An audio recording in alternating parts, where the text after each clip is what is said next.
तरह से प्रधानमंत्री मोदी जी इस देश के सबसे भ्रष्ट नेताओं को ईडी और सीबीआई से डरा के या पैसों का लालच देके दूसरी पार्टियों से तोड़ के अपनी पार्टी में शामिल कर रहे हैं, क्या मोहन भागवत जी उनसे सहमत हैं? प्रधानमंत्री जी ने कहा कि अजीत पवार पे 70,000 करोड़ रुपए के घोटाले का आरोप है, हम इनको जेल भेजेंगे। 27 जून 2023, 5 दिन के बाद 2 जुलाई को उनको अपनी सरकार में शामिल करके उनको उप मुख्यमंत्री बना दिया। मैं इनसे पूछना चाहता हूं, कुछ शर्म आती है? मैं आरएसएस वालों के ऊपर ज्यादा दया आती है। कईयों ने अपनी जिंदगी आरएसएस के लिए दे दी और अब उनको अब टिकट नहीं मिलती।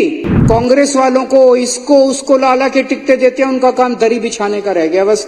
कभी कांग्रेसियों के लिए दरी बिछाते हैं, कभी एनसीपी वालों के लिए दरी बिछाते हैं, कभी शिवसेना वालों के लिए दरी बिछाते हैं। मैंने 4-5 दिन पहले मोहन भागवत जी को एक चिट्ठी लिखी थी।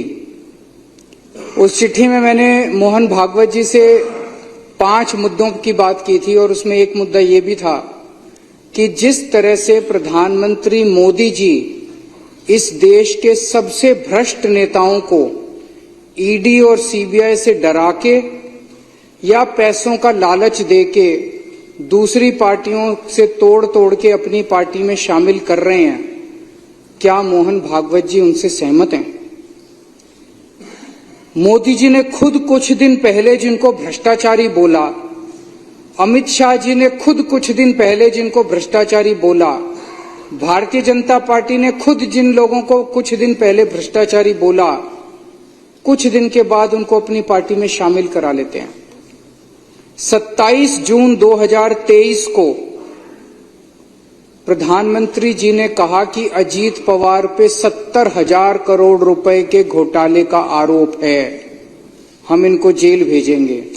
27 जून 2023 और 5 दिन के बाद 2 जुलाई को उनको अपनी सरकार में शामिल करके उनको उप मुख्यमंत्री बना दिया।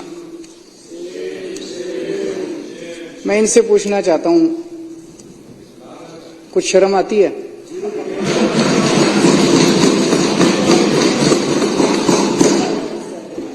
चलो हम तो सारे के सारे खराब हैं, पर आपका प्रधानमंत्री 27 जून को जिस आदमी पे 70,000 करोड़ रुपए के भ्रष्टाचार का आरोप लगाता है और 5 दिन के बाद 2 जुलाई को उसको अपना उप मुख्यमंत्री बना लेता है, क्या मुंह दिखाते हो यार? जब अपनी गली में अपने घर जाते हो आप लोग, पूरी दुनिया को क्या मुंह दिखाओगे कि ऐसी पार्टी में आप लोग हो?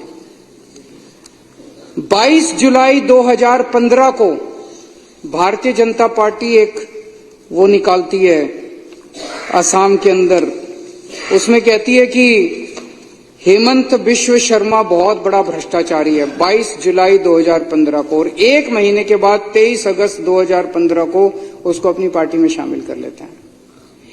ऐसे 25 नगीने हैं मोदी जी के, हीरे हैं जो चुन चुन के मोदी जी ने दूसरी पार्टियों से इकट्ठे किए हैं।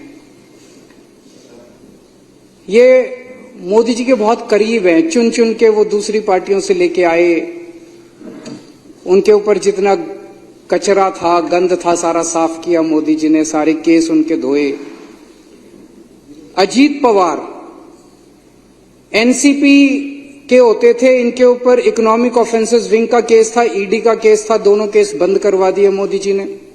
प्रफुल्ल पटेल एनसीपी के नेता थे, सीबीआई का केस था, ईडी का केस था, दोनों केस बंद करवा दिए मोदी जी ने, अपनी पार्टी में शामिल कर लिया प्रधानमंत्री जी ने। प्रताप सरनायक शिवसेना का नेता था, इस पे ईडी का केस था, ईओडब्ल्यू का केस था, दोनों केस बंद करवा दिए मोदी जी ने, आप इस बीजेपी में शामिल कर लिया। हेमंत बिश्व शर्मा कांग्रेस का नेता था, सीबीआई का केस था, ठंडे बस्ते में डाल दिया, इसको अपनी पार्टी में शामिल कर लिया। हसन मुशर्रफ एनसीपी का नेता था, ईडी का केस था, ठंडे बस्ते में डाल दिया, मोदी जी ने इसको अपनी पार्टी में शामिल कर लिया। भावना गवाली शिवसेना की नेता थी, ईडी का केस था इस पे। यामिनी और यशवंत यादव शिवसेना के नेता थे, ईडी का केस था, इनका केस ठंडे बस्ते में डाल दिया। सीएम रमेश, रविंदर सिंह, संजय सेठ, शुभेंदु अधिकारी, के गीता, शोभन चैटर्जी, छगन भुजबल, कृपा शंकर सिंह, दिगंबर कामत, अशोक चौहान, नवीन जिंदल, तपस रे, अर्चना पाटिल, गीता कोड़े, बाबा सिद्दीकी, ज्योति मिंडा, सुजाना चौधरी, ये इनकी ईमानदारी है। ये जीरो टॉलरेंस है। शर्म नहीं आती लाल किले के ऊपर खड़े होकर पूरे देश को बेवकूफ बनाते हैं, कहते हैं ईमानदार है, भ्रष्टाचार के खिलाफ लड़ाई लड़ रहे। ये 25 नगीने हैं। वो पहले नवरत्न होते थे अकबर के जमाने में, अब ये 25 रत्न है प्रधानमंत्री जी के, जिनको मैं आरएसएस के अंदर कई ऐसे लोग हैं, प्रचारक कहते हैं उनको, जिन्होंने अपनी जिंदगी जो है वो आरएसएस को दी है।